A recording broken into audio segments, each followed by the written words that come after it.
साथियों, जय भीम, जय भारत, जय संविधान। मैं बहुजन दस्तक एंड कॉन्स्टिट्यूशन चैनल से गौतम रत्ना, और आज मैं आपको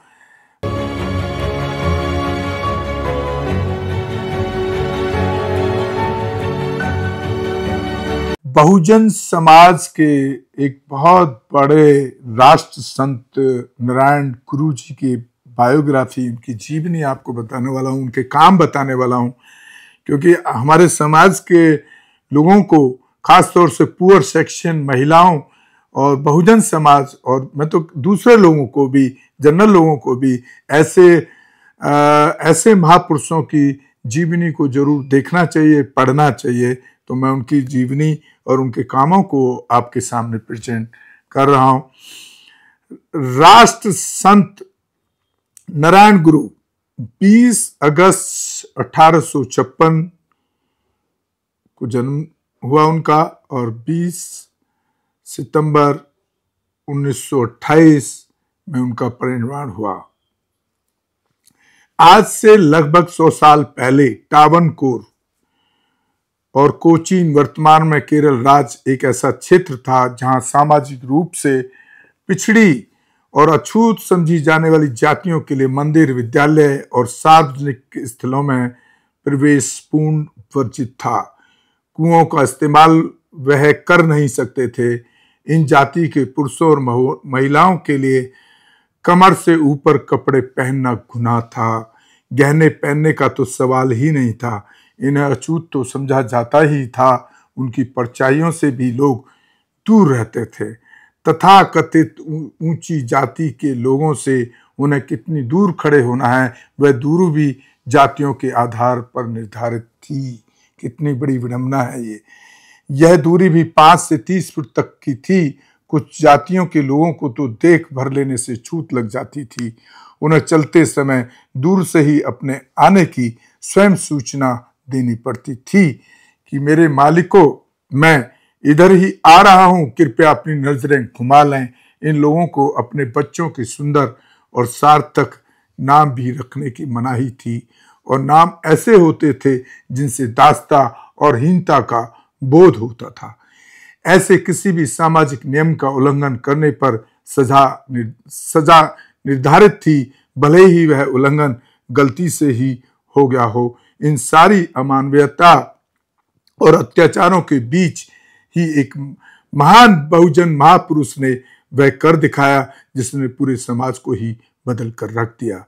इस स्थिति के खिलाफ संघर्ष करने वाले और बहुजनों को इस गुलामी से बाहर निकालने का सद प्रयास करने वाले महान युग पुरुष का नाम था नारायण गुरु। नारायण गुरु जी का जन्म भारत के दक्षिण में स्थित केरल राज्य में 20 अगस्त 1856 को केरल में तिरुवनंतपुरम के पास चेम्पंजथी गांव में एजहवा नाम की निम्र समझी जाने वाली जाति में मदन असंजी और कुटियम्मा जी के परिवार में हुआ था। उनके बचपन का नाम नानू था। जिस दौर में उनका जन्म हुआ था, उस समय केरल जातिवाद और रूढ़िवाद में पूरी तरह से जकड़ा हुआ था। उन्होंने अपनी दृढ़ निश्चय से समाज की सूरत ही बदल डाली और जाति व्यवस्था की धज्जियां उड़ा दी। नारायण गुरु जैसे महान महापुरुष को देश के कई हिस्सों के बहुजनों द्वारा ज्यादा नहीं जानना हम सब के लिए दुर्भाग्यपूर्ण ही कहा जाएगा। समाज की अमानवीय दशा को देखकर उन्हें बहुत दुख हुआ था। उन्होंने बचपन से ही एकांत पसंद था और वे हमेशा गहन चिंतन में लिप्त रहते थे। केरल में नैयर नदी के किनारे अरुवेपुरम के घने जंगलों की एक गुफा में नारायण गुरु एकांतवास में थे। एक दिन परमेश्वरन पिल्ले नामक एक भेड़ चराने वाले ने उन्हें जंगल के एकांत में ध्यान लगाए हुए देखा। उसी ने बाद में लोगों को नारायण गुरु के बारे में बताया और वही उनका पहला शिष्य भी बना। धीरे धीरे बोधि प्राप्त नारायण गुरु अपनी ध्यान साधना से सिद्ध पुरुष के रूप में प्रसिद्ध हो गए।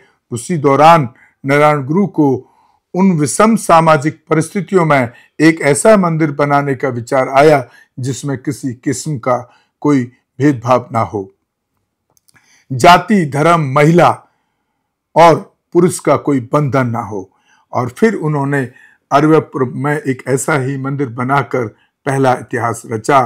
उस समय अरुविपुरम का मंदिर इस देश का शायद पहला मंदिर था जहां बिना किसी जाति भेद के कोई भी पूजा कर सकता था।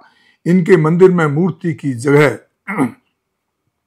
दर्पण रखे होते थे, जिसका अभिप्राय था कि इस मंदिर में आकर मानव स्वयं का निरीक्षण व आत्म निरीक्षण करे।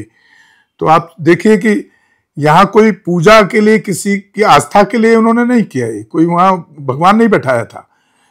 समाज सुधारक नारायण गुरु के इस क्रांतिकारी कदम से उस समय जाति के बंधनों में जकड़े समाज में हंगामा खड़ा हो गया और वहां के जन्मजात एकाधिकारी कर्मकांडी जातिवादियों ने इसे महापाप करार दिया। दरअसल वे ऐसे धर्म की खोज में थे जहां समाज का हर व्यक्ति एक दूसरे में समान बंधुत्व महसूस कर सके। वे एक ऐसे जागा हुआ बुद्ध की खोज में थे जो सभी मनुष्यों को समान दृष्टि से देखे। वह पाखंडियों द्वारा निम्न ठहरा दी गई जातियों के लोगों को स्वाभिमान से जीते देखना चाहते थे। उसी दौर में महामना ज्योतिबा फूले जी समाज में दूसरे स्तर पर छुआछूत मिटाने व शिक्षा फैलाने की कोशिश कर रहे थे। वे एक बार नारायण गुरु से मिले भी थे। नारायण गुरु जी ने उन्हें आमजन की सेवा के लिए बहुत सराहा था। वह कहते थे कि आप अपने बच्चों के लिए अपने स्कूल स्वयं बना लो और उन्हें इतनी अच्छी तरह से चलाओ कि तुम्हारे विरोधी भी तुम्हारे स्कूलों में अपने बच्चों को भेजने के इच्छुक हो जाएं। उनसे लोगों ने जब कहा कि उन्हें मंदिरों में जाति के कारण प्रवेश नहीं करने दिया जाता, तब उन्होंने कहा कि ऐसे मंदिरों में तुम्हें ना तो जबरदस्ती प्रवेश करने की जरूरत है और न ही प्रवेश की अनुमति के लिए गिड़गिड़ाने की आवश्यकता है। नारायण गुरु जी ने स्वच्छता, शिक्षा, कृषि, व्यापार, हस्तशिल्प, तकनीकी प्रशिक्षण पर भी बहुत जोर दिया। नारायण गुरु जी की वंचितों के मंदिर प्रवेश आंदोलन के सबसे अग्रणी पुरुष थे। वह अछूतों के प्रति सामाजिक भेदभाव के सख्त खिलाफ थे। नारायण गुरु जी की सार्वभौमिक एकता के दर्शन का समकालीन विश्व और समाज में मौजूद विभिन्न समुदायों के बीच घृणा, हिंसा, कट्टरता, संप्रदायवाद, जातिवाद, अन्य विभाजनकारी प्रवृत्तियों का मुकाबला करने के लिए विशेष महत्वकारी हैं। सन 1916 में ईझम संघ की भूमिका या सीलोन की अपनी पहली यात्रा में उन्होंने यह स्पष्ट कर दिया था कि उनका धर्म वही है जो बुद्ध का धम्म है। नमते तुम बुद्ध मातम तने। उन्होंने सीली बौद्ध भिक्षुक अमर सिंह द्वारा लिखित अमर कोश को उद्धत 10 बलो साधो विजनो अद्वैतवादी विनायक कर साबित कर दिया कि उनके दर्शन वास्तव में बुद्ध का मूल अद्वैतवाद ही है। इज़म एक प्राचीन तमिल शब्द है जिसका अर्थ होता है एक साथ गुथी हुई कोई वस्तु, जैसे संघ। इस प्रकार इजावा से आशय है कि संघ के लोग संघ या गण व प्रजातांत्रिक संस्था थी जिसकी शुरुआत तथागत बुद्ध ने की थी और जिसे सम्राट अशोक के साथ के धम्मावलंबियों ने दक्षिण भारत में स्थापित किया था। मुल्लूर करुप्पन और सहोदरन जैसे उनके प्रमुख शिष्यों और कवियों, जिन्होंने केरल की भाषा, साहित्य और संस्कृति को नया आकार दिया, ने उन्हें ठीक ही नारायण बुद्ध की संज्ञा दी थी। तथागत बुद्ध की ही तरह करुणा, नैतिकता और शिक्षा उनके दर्शन और आचरण के केंद्र में थी। उनका यह संदेश था कि लोग शिक्षा और सशक्तिकरण और संगठन के जरिए मुक्ति पाए। यह संदेश हमें भगवान बुद्ध के त्रिशरण, त्रिरतन, बुद्धम, धम्मम एवं संघम और बाबा साहब के नारे शिक्षित बनो, संगठित रहो और संघर्ष करो की याद दिलाता है। एक बार रविन्द्रनाथ टैगोर जी ने उनसे मिलने के बाद कहा था कि मैंने लगभग पूरी दुनिया का भ्रमण किया है और मुझे अनेक संतों और महात्माओं से मिलने का अवसर मिला है, किंतु मैं खुलकर स्वीकार करता हूं कि मुझे आज तक ऐसा कोई भी व्यक्ति नहीं मिला जिसकी आध्यात्मिक एवं मानवीय उपलब्धियां नारायण गुरु जी से अधिक हों, बल्कि बराबर भी हों। नारायण गुरु जी के सत्कार्यों की सफलता से प्रभावित होकर महात्मा गांधी भी उनसे मिले थे। नारायण गुरु जी अपनी धुन के पक्के थे। उन्होंने सदैव अपने अनुयायियों को शिक्षा के माध्यम से ज्ञानवान और जागरूक बनने, संगठित होकर मजबूत बनने और कठिन परिश्रम से समृद्धि प्राप्त करने की शिक्षा दी। आज केरल राज्य में उनके परिनिर्वाण दिवस 20 सितंबर 1928 को उनकी स्मृति में स्थित नारायण गुरु समाधि श्री नारायण गुरु समाधि दिवस के रूप में मनाया जाता है। आज हमें अपने बहुजन महापुरुषों की सामाजिक दृष्टि को समझने और उनके आचरण से सीख लेने की आवश्यकता है। लोक कल्याण के लिए आजीवन समर्पित रहें। भारत के महान संत असमानता व छुआछूत के खिलाफ मजबूत स्तंभ, वंचित समाज के मार्गदर्शक, महान दार्शनिक, लेखक, चिंतक, बहुजन महापुरुष बोधिसत्व नारायण गुरु जी को आज उनके जन्म दिवस 20 अगस्त 1856 को कृतज्ञतापूर्ण नमन। तो साथियों, आप देख रहे हैं जिस शख्स ने, जिन महापुरुषों ने बुद्ध के रास्ते पर चलने का काम किया या जिस शख्स ने बुद्धिज्म को अपनाया, वो ऐतिहासिक महापुरुष बन गए। चाहे वो बाबा साहब अम्बेडकर हों, नारायण गुरु जी हों, जितने भी लोग हैं जो हिंदुत्व के उसमें पड़े रहे, उनका कहीं भी पूरे दुनिया में कोई ना कहीं रेस्पेक्ट है ना सम्मान है, क्योंकि हिंदुत्व जो है वो हिंदुत्व के जो ग्रंथ हैं, जिसको वो लोग संस्कृति कहते हैं, वो भेदभाव, इंसान से इंसान में भेदभाव पैदा करते हैं। महिलाओं की गुलामी लिखते हैं अपने ग्रंथों में। तो कौन पूरे वर्ल्ड में उनको रिगार्ड या रेस्पेक्ट देगा?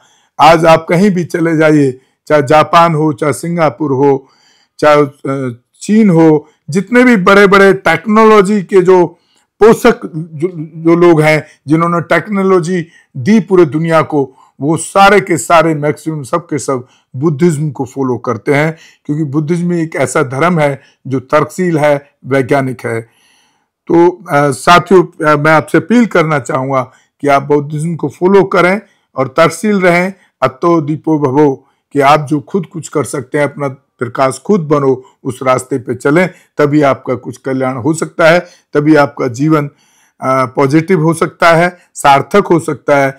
अदरवाइज तो आप जिन पाखंडों को ढोते आए हैं, उनको ढोते रहेंगे, जो ब्राह्मणों द्वारा, ब्राह्मणवादी लोगों द्वारा तय किए गए, मनुस्मृति द्वारा तय गए, मनु द्वारा तय किए गए, तो फिर आपका कभी जीवन में मुझे नहीं लगता कि कल्याण होगा, सिवाय करप्शन, भ्रष्टाचार, अत्याचार, यही चीजें आप से जूझते रहेंगे इन चीजों से। तो साथियों, मैं इसी के साथ आपसे विदा लेता हूं।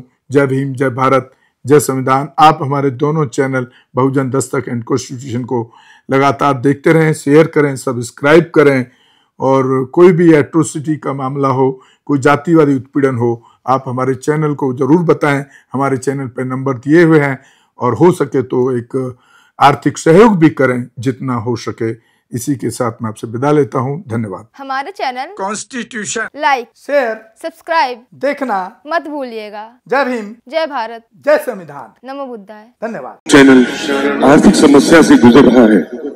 अगर आप बहुजन समाज में बाबा साहेब अम्बेडकर और तथागत बुद्ध की विचारधारा को अधिक से अधिक लोगों तक पहुंचाना चाहते हैं, तो हमें आर्थिक सहयोग प्रदान करें, ताकि हम अपने चैनल के माध्यम से देश विदेश में समता, बंधुता, एकता और संवैधानिक अधिकारों को ज्यादा से ज्यादा लोगों तक पहुंचा सके। आप अपनी सहायता राशि नीचे लिखे खाते में जमा करा सकते हैं। खाता धारक गौतम रत्न, खाता संख्या 31695768 651, IFSC कोड SBIN 00603336, बैंक भारतीय स्टेट बैंक। आप हमारे बैंक खाते का विवरण स्क्रीन पर भी देख सकते हैं।